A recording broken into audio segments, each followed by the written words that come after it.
আমি তো মনে করি যে এই নির্বাচন কমিশন যেটা করছে আর কি সেটা একটা বেআইনি কাজ, এবং বেআইনি কাজটা আমরা যতদিন ধরে ওরা এই প্রক্রিয়াটাকে চালু রাখার চেষ্টা করবে, কারণ 28 তারিখে খসড়া তালিকা না ফাইনাল লিস্ট বেরোবে এবং অ্যাকর্ডিং টু সুপ্রিম কোর্ট এরপরে সাপ্লিমেন্টারি লিস্ট বেরোবে, তার মানে এসআইয়ের প্রক্রিয়াটা চলবে।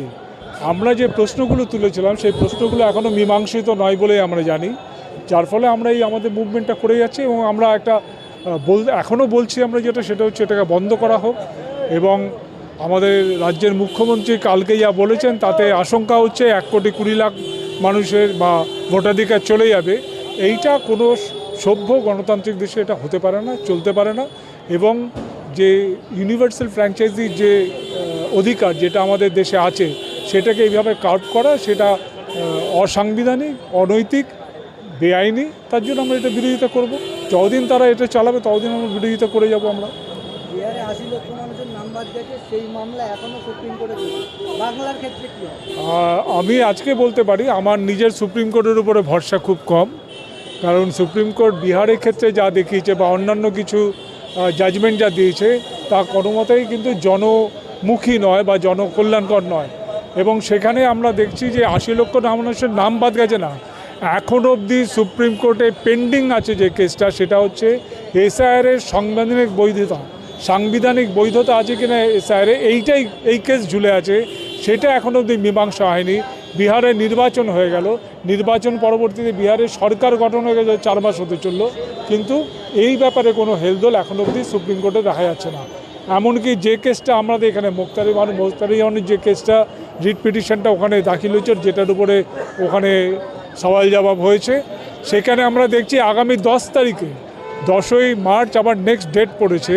আমরা আশঙ্কা করি যে এটা তার আগেই হয়তো এখানে নির্বাচন ঘোষণা হয়ে যাবে। তার মানে ওই যে সাপ্লিমেন্টারি লিস্ট বা অন্যান্যদের যে যারা বেনাগরিক হয়ে যাবে, যাদের ভোটাধিকার চলে যাবে, তাদের ভবিষ্যৎ কিন্তু একদম অন্ধকারে চলে যাবে বলে মনে হচ্ছে আমার।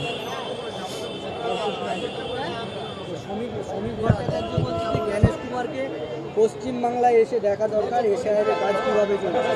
আমরাও বলছি গণেশ কুমার আসুক না, আমরাও গণেশ কুমারকে দেখাতে চাই যে তুমি কি অন্যায় করছো, যেটা ওরা দেখাতে চাইছে যে ওদের মনোমত হচ্ছে না বলে। ওরা পারলে পরে এখানকার মুসলিম সম্প্রদায়ের যে 30% ভোট আছে সে পুরোটাই ওরা বাদ দিয়ে দেবে। আমরা বলছি গণেশ কুমারকে, আমরাও তো বলছি এখানে স্বাগতই জানাচ্ছি, আসুন উনি এখানে এসে দেখুন যে এসআইআরের নামে এখানে কি চলছে। এবং আমরা জানি এটা দেখাবার কিছু নেই। গণেশ কুমারকে যেভাবে ওখানে ইউনিয়ন গভর্নমেন্ট থেকে যেভাবে নির্দেশ দেওয়া হয়েছে, উনি শুধুমাত্র নির্দেশ পালন করছেন। সেখানে আমাদের মনে হয়েছে গণেশ কুমার এলো না এলো কী করলো কিচ্ছু যায় আসে না। মানুষ যদি মনে করে আগামী দিনে এই এসআইআর বলে কোনো ব্যাপার বা বস্তু আমাদের নির্বাচনী আইনের মধ্যে ছিল না, থাকবে না, এখনও নেই। এই যে রাজ্যে কেন্দ্র বাহিনী নামানো হচ্ছে, এটা কি মনে হচ্ছে 28 তারিখ আন্দোলন বন্ধ করার জন্য, এসআইআর আন্দোলন বন্ধ করার জন্য? শুধু তাই নয়, আন্দোলন বন্ধ করে ওইভাবে পুলিশ দিয়ে আন্দোলন বন্ধ হয় না। এর আগে বহুবার চেষ্টা হয়েছে এবং সেই বন্ধ হয়নি। কিন্তু যেটা করা হচ্ছে, যেটা আমরা লক্ষ্য করছি না, আমাদের যে সংবিধানগতভাবে রাজ্যের হাতে যে ক্ষমতাগুলো, সেই ক্ষমতাগুলো কিন্তু ধীরে ধীরে কেড়ে নেওয়া হচ্ছে। তার অন্যতম হচ্ছে সেটা হচ্ছে এই আইন শৃঙ্খলার প্রশ্নটা, যেটা কমপ্লিটলি রাজ্যের অধিকারের মধ্যে ছিল, সেটা এখন কেন্দ্র বা ইউনিয়ন গভর্নমেন্ট তার হাতের মধ্যে নিয়ে নিয়েছে। যখন তখন এখানে এনআইএ হানা দিতে পারে, যখন তখন এখানে ভোটের ছুতোই বা অন্য কোনো ছুতোই তারা কেন্দ্রীয় বাহিনী এখানে পাঠাতে পারে, যে কোনো ব্যাপারে কেন্দ্রীয় বাহিনী এখানে হস্তক্ষেপ করতে পারে।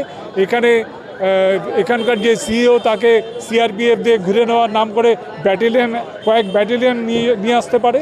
এই ব্যাপারগুলোতে আমাদের মনে হচ্ছে তারা আসলে রাজ্যের যে ক্ষমতা, আমাদের যে যুক্তরাষ্ট্রীয় কাঠামো, সেটাকে ভেঙে দিয়ে রাজ্যের ক্ষমতা পুরোপুরি হরণ করতে চাইছে। এবং সেটা রাজ্যের মানুষ তার বিরোধিতা করবে, এর আগেও করেছে, এখনও করে, ভবিষ্যতে যদি হয় ভবিষ্যতেও করবে।